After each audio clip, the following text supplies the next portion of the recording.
Welcome XYZ Bangla news. আমি আছি আপনাদের সঙ্গে এমডি ইসহক। আপনারা দেখছেন XYZ বাংলা নিউজ। আজকে আপনাদের সঙ্গে যে বিষয়টি আলোচনা করব খুবই গুরুত্বপূর্ণ একটি বিষয়। রাজ্যের কাঁচা মালের যেভাবে দাম বেড়েই চলেছে দিনের পর দিন, তাতে করে দেখতে পাওয়া যাচ্ছে সাধারণ মানুষ ভোগান্তির শিকার হচ্ছে। এ নিয়ে রাজ্যের মুখ্যমন্ত্রী মমতা বন্দ্যোপাধ্যায় আজকের নবান্নের সভাঘর থেকে তিনি ব্যবসায়ী ও সংশ্লিষ্ট মন্ত্রীদের নিয়ে তিনি সভা করলেন এবং সাধারণ মানুষের কি বার্তা দিলেন, আসুন আমরা সরাসরি শুনবার চেষ্টা করি। পাইকারি মালের যোগান কমে গেছে কেন? এগুলো আমার কোশ্চেন। কিছু জিনিসের দাম আগের বছরের তুলনায় বেড়েছে। আলু, পেঁয়াজ, রসুন, বেগুন, লাউ, শসা, কাঁচা লঙ্কা সবকিছু দাম। টমেটো, পটল, করলা, ভেন্ডি এর দামও আকাশ ছোঁয়া। যদিও গতবারের তুলনায় কিছু কিছু জিনিসের দাম কম হয়েছে, কিন্তু এখন আমি দেখতে পাচ্ছি বর্ষা এসে গেছে, তাও কিন্তু দাম কমার লক্ষণ নেই। বাজারে যেতে মানুষ ভয় পাচ্ছে। তুমি কথা কম বলো, যখন আমি মাইকে কথা বলছি তুমি শোনো আমারটা।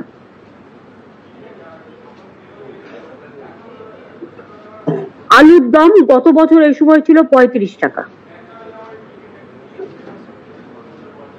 এই গত বছর এই সময় ছিল 22 টাকা, কিন্তু এবারে আছে 35 টাকা। কেন হলো কারণটা আমি পরে আসছি।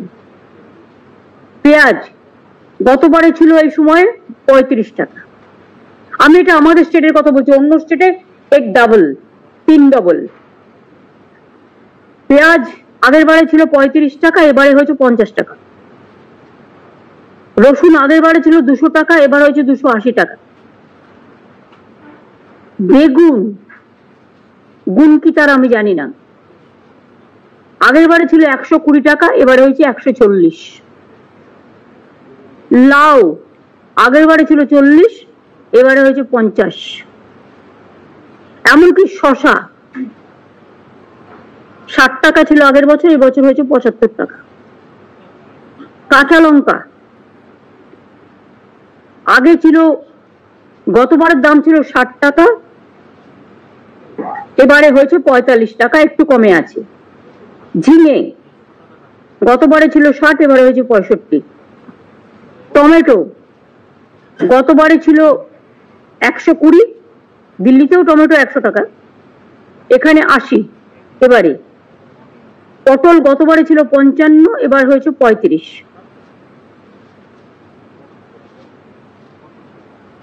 করলা গতবারে ছিল 100, এবার হয়েছে 75। ভেন্ডি গতবারে ছিল 80, এবার হয়েছে 75।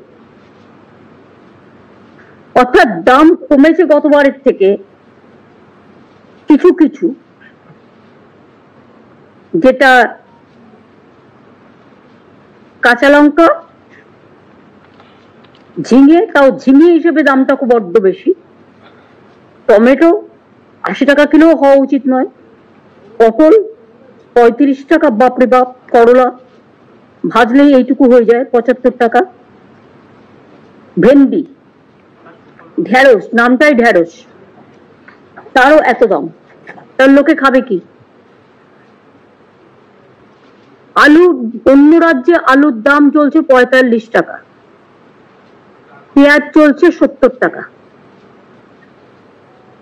নাসিকের পেঁয়াজের দাম ক্রমাগত বাড়ছে। আমাদের এখানে আলিপুর পেঁয়াজের দাম কি বললাম? দাও কতবার সে তুলনা করি। আলু আগের বারে ছিল 35, এবারে হয়েছে 22। আর পেঁয়াজ আগের বারে ছিল 35, এবারে হয়েছে 50। এটাকে ফিরিয়ে আনতে হবে। পেঁয়াজে আপনারা নাসিক থেকে কেন আনেন? আমি নাসিক থেকে পেঁয়াজ কেন আনবো? আমি তো এখানে পেঁয়াজের স্টোরও বানিয়ে দিয়েছি। নাসিক থেকে আনতে গিয়ে ট্রান্সপোর্ট খরচা আমার কি বাড়ছে না? ডিসেম্বরে আমরা আত্মনির্ভর হয়ে যাব। কেউ কোনোদিন একথা ভাবেনি যে আমাকে মাছ আনতে হবে অন্ধ্রপ্রদেশ থেকে, ডিম আনতে হবে হায়দ্রাবাদ থেকে, পেঁয়াজ আনতে হবে নাসিক থেকে, কেন বাংলা তৈরি করতে পারে না?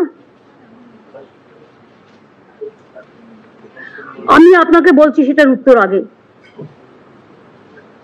আমাদের বাজারেও পেঁয়াজের যে দামটা হয়েছে সেটাকে কমিয়ে দিতে হবে। আগে থেকে আপনারা যদি আমরা, আচ্ছা এবার আমি প্রথমে বলে নিই যে সুফল বাংলা থেকে আমরা অনেকগুলো আউটলেটে 10 টাকা করে কমে দিচ্ছি বাজার থেকে। আমাদের বাংলা জুড়ে মোট 468টি সুফল বাংলা আউটলেট চলছে। কলকাতা সংলগ্ন অঞ্চলে 378টি এবং জেলাতে 90টি থেকে মানুষ আলু সহ সমস্ত সব সবজি 10 থেকে 15%, 10% থেকে 15% কম দামে পাচ্ছেন। এবার আমি যেটা বলবো সেটা হচ্ছে agri marketing department, please take proper care. নাসিকের পেঁয়াজের ওপর ভরসা না করে আপনারা আমাদের নিজস্ব সুখসাগর ভ্যারাইটি পেঁয়াজ চাষিদের কাছ থেকে অলরেডি যেটা আপনারা কিনছেন, যেটা আমরা প্রডিউস করছি, এটা আমি আসার পরেই প্রথম আমরা চালু করি বাঁকুড়া দিয়ে, এখন এটা মুর্শিদাবাদ সহ বিভিন্ন জেলায় হয়। আমরা কেন চাষিদের কাছ থেকে আরো বেশি করে কিনছি না? তাহলে চাষিরা দামটা পায়, চাষিরা দামটা পাচ্ছে না। তার কারণ আপনারা নাসিক থেকে কিনলে কি কমিশন পান? সরি টু সে, আমি জানি না। প্রদীপ দা আপনাকে আমি বলবো এটাকে দেখতে, টেক কেয়ার করে। নাসিকের থেকে আমার কাছে নিয়ারেস্ট কোনটা? ঘরের পাশে আমার চাষিরা যেটা তৈরি করছে সেটা। আমি কেন তাদের কাছ থেকে না কিনে আমি চলে যাচ্ছি নাসিকে? ওয়াই? What for? হ্যাঁ বলো। ম্যাডাম আমরা পূর্ব বর্ধমান, মুর্শিদাবাদ, হুগলি এইসব এলাকা থেকে ডাইরেক্টলি চাষি থেকে কিনছি। সুফল বাংলা এই মুহূর্তে কিন্তু নাসিকের অনিয়নটা কিনছে না, তার সুফল আমরা পেয়েছি। চাষির আমরা একদম বাড়ি থেকে তুলে নিয়ে আসছি কলকাতা মার্কেটে। আরো বেশি করে আনার জন্য আমি তোমাদের যেটা 100% কৃষকদের থেকে কেনার জন্য বলছি, তাহলে তুমি দেখো আগামী 10 দিনে এই দামটা যেটা বেড়েছে সেই দামটা আগের বারের দামে চলে আসবে। যখন তোমার কাছে ওয়ে আছে, তুমি ওয়েটাকে ইউটিলাইজ করছো না কেন? পেঁয়াজের জন্য তো কোল্ড স্টোরেজও করে দেওয়া হয়েছে। হুগলি, বর্ধমান, নদিয়া, মুর্শিদাবাদ খুব ভালো চাষ করে, বাঁকুড়া থেকে শুরু করে। পেঁয়াজ ওদের কাছ থেকে কিনে নাও, সুফল বাংলাতেও দাও, মার্কেটেও দিয়ে দাও। নাসিক থেকে আনার প্রবণতা বন্ধ করো। আগে তো আমরা এফসিআই থেকে চাল কিনতাম, কমিশন খেতে কেউ কেউ, এখন তো আমরা মার্কেট থেকে নিই, ফার্মারদের কাছ থেকে, কৃষকদের কাছ থেকে, যেটা রেশনে আমরা দিই, তাতে ফার্মার্সরাও লাভবান হয় আর ভালো চালটাও আমরা পাই। দুটো কাজই হয়।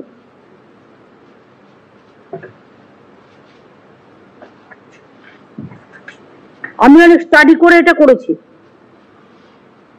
সুফল বাংলায় এখন বাজার দরের থেকে কেজি প্রতি 8 টাকা কমে পেঁয়াজ বিক্রি করছেন।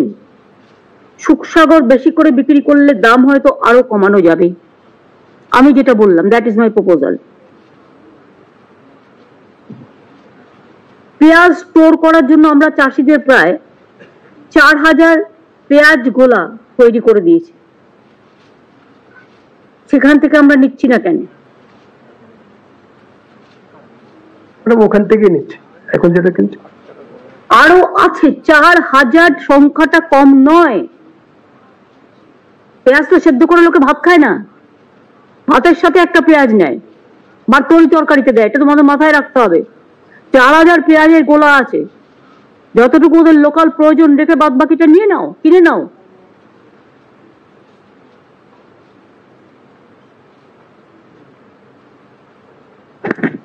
আবহাওয়ার জন্য কিছু নষ্ট হয় নো ডাউট, কিন্তু আমরা তো কৃষকদের সঙ্গে সঙ্গে শস্য বীমা বিনা পয়সায় সবকিছুই তো আমরা করে দিয়েছি। আমরা তো রাজ্যের কৃষকদের মোট 640 কোটি টাকা শস্য বীমার জন্য ক্ষতিপূরণ দিয়েছি। যাদের সবজি নষ্ট হয়েছে তাদের 1 পয়সাও কৃষকদের দিতে হয় না। আলুকেও আমরা শস্য বীমার আওতায় নিয়ে এসেছি। আলু চাষিদের আমরা এবছরই শুধু 322 কোটি টাকার ক্ষতিপূরণ দিয়েছি। তাহলে আমার দাম বাড়বে কেন?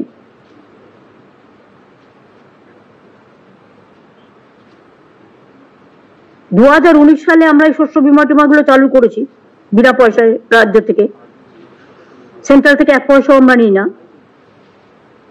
এই বাংলা শস্য বিমা প্রকল্পে 1 কোটি ক্ষতিগ্রস্ত চাষিকে, যদি 11 কোটি পপুলেশন হয় বা 10 কোটি, 1 কোটি তো ক্ষতিগ্রস্ত কৃষককে আমরা সাহায্য করেছি। কত টাকা লেগেছে জানেন আমাদের গভর্নমেন্টের জন্য? স্টেট গভর্নমেন্ট থেকে 3133 কোটি টাকা। এটা আপনাদের মনে রাখতে হবে, এটা একটা বড় কাজ। কেন দিয়েছি? যে ওরা ভালো করে তৈরি করুক, বাজারে লোক যাতে সস্তায় পায়। কিন্তু ফলটা যদি উল্টো হয় কিছু দালালের জন্য, কিছু মুনাফাখোরের জন্য, আমি সেটা কিছুতেই করতে দেবো না। দেখুন, চাষিরা কেজি প্রতি 15 টাকা বেশি দাম পায়নি আলু, কিন্তু বিক্রি হচ্ছে 35 টাকা 40 টাকা। পুলিশকে আমি বলবো, এনফোর্সমেন্ট ব্রাঞ্চ, পুলিশ বাজারগুলো আবার কিন্তু যেরকম আমরা করতাম ভিজিলেন্স দিয়ে গিয়ে দেখা, ওগুলো করতে হবে। আমার মনে হয় বেশি মুনাফার লোভে কিছু লোক আছে না, ভীষণ লোভী হয়ে গেছে, আরো চাই। ফলে এর পেছনে কৃত্রিম একটা চাহিদা তৈরি করা হয়। যেমন দেখবেন, বেশি পাঠা বিক্রি করবে বলে মুরগির রোগ হয়েছে, রুটিয়ে দেওয়া হয়, ফলে লোকে ভয় মুরগি খায় না, তখন পাঠাটা বেশি বিক্রি হয়। আবার পাঠার রোগ হয়েছে বলে মুরগিটা বিক্রি হয়। এসব নানা রকম চক্র কাজ করে, বড় চক্র, এদের চোখে দেখা যায় না, বাট মাস্টার পিস অফ, এটাকে দেখে রাখাই তো আমাদের কাজ। বড় ব্যবসায়ীরা কোল্ড স্টোরেজে আলু আটকে রেখে দেয়। আমার এখনো 45 লাখ মেট্রিক টন আলু কোল্ড স্টোরেজে পড়ে আছে।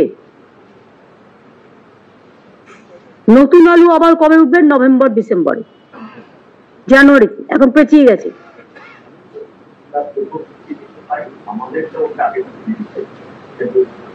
দাঁড়ান, এসব আপনার বলার দরকার নেই, বুদ্ধি খরচ করুন। যেটা হচ্ছে, ধরুন মোট 60 লাখ মেট্রিক টন আলু কোল্ড স্টোরেজে ছিল, সেখান থেকে বেরিয়েছে 15 লাখ মেট্রিক টন। দাঁড়ান, 45 লক্ষ মেট্রিক টন এখনো ধরে রেখে দিয়েছে। কেন? আপনারা এক্সটেনশন দেবেন না, বারবার 25% রেখে দেবেন আপ টু জানুয়ারি চালাবার জন্য, কিন্তু বাদ বাকিটা বের করুন কোল্ড স্টোরেজের আলু, ছেড়ে দিন মার্কেটে, পুরোটা একসাথে ছাড়বেন না। 45 লাখ মেট্রিক টন যেটা আছে, আপনি যদি, এটা কি মাস? জুলাই মাস, জুলাইয়ের 9 তারিখ, আমি জুলাই থেকেই ধরছি, July, August, September, October, November, December, 6 মাস। আপনি যদি 25% রেখেও আপনি যদি 20% যদি করেন, 5 লাখ করে আপনি তুলুন, আপনার লাগে 6 লাখ মতো মাসে। তো 6 লাখ মতো হলে 6 6 36 হয়ে যাচ্ছে, 9 দিন পেরিয়ে গেছে অলরেডি, 36 হচ্ছে। তারাও তো 9 লাখ মেট্রিক টন ধরে রাখতে পারবে। হ্যাঁ, ঠিক আছে, আমার এত তর্ক করার দরকার নেই, তারাও তো আপনার থাকছে এক্সট্রা। কিন্তু বেরিয়ে দাম বাড়াচ্ছে কেন? তাহলে দামটা এত নেওয়া হচ্ছে কেন? কারা নিচ্ছে? কি কারণ? এত ফেসিলিটিস দেওয়ার পরেও এই আলুটা বাইরে বিক্রি করে দেওয়া হচ্ছে না তো, রাজ্যের বাইরে। দাঁড়ান, বর্ডার চেকিং হবে, আমার রাজ্যে আগে আমার চাহিদা মিটবে, তারপরে বাইরে আমি মেটেরিয়াল পাঠাবো। আমার পেঁয়াজ চলে যাচ্ছে বাংলাদেশে, আমি তো যেতে বারণ করিনি, আমার পোষাবে, তারপরে তো আপনি দেবেন। নাসিক থেকে নিক, কোনো অসুবিধা নেই, নাসিকে পেঁয়াজ বেশি হয়। আমার পেঁয়াজ এখানে বিক্রি না করে মুনাফাখোররা চলে নিয়ে যাচ্ছে অন্য দেশে, আর আমার রাজ্য কেন সফর করবে? এটা কি আমার দায়িত্ব দেখার? না এগ্রিকালচার মিনিস্ট্রির দেখার দরকার?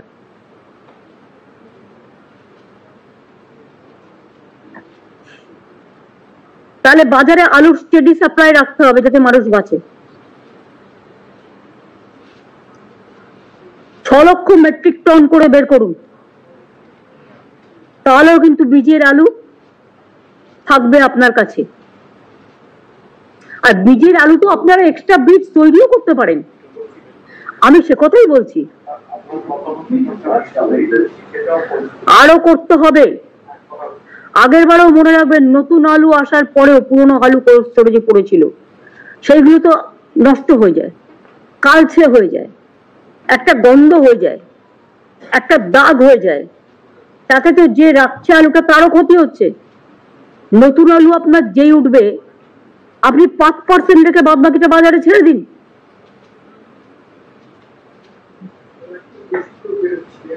ভাই ভাই দামটা কেন বাড়লো? কেউ দেখাচ্ছিল না।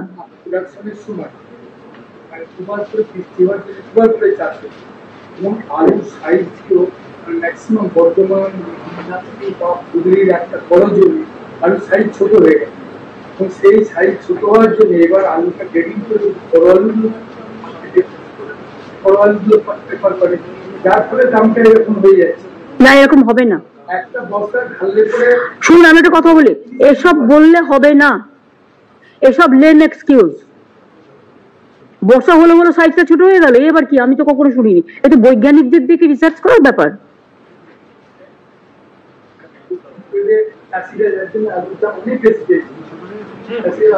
চাষিরা দাম পাক, চাষির আলু আমি কিনি, আমি সে সুযোগ দেবো।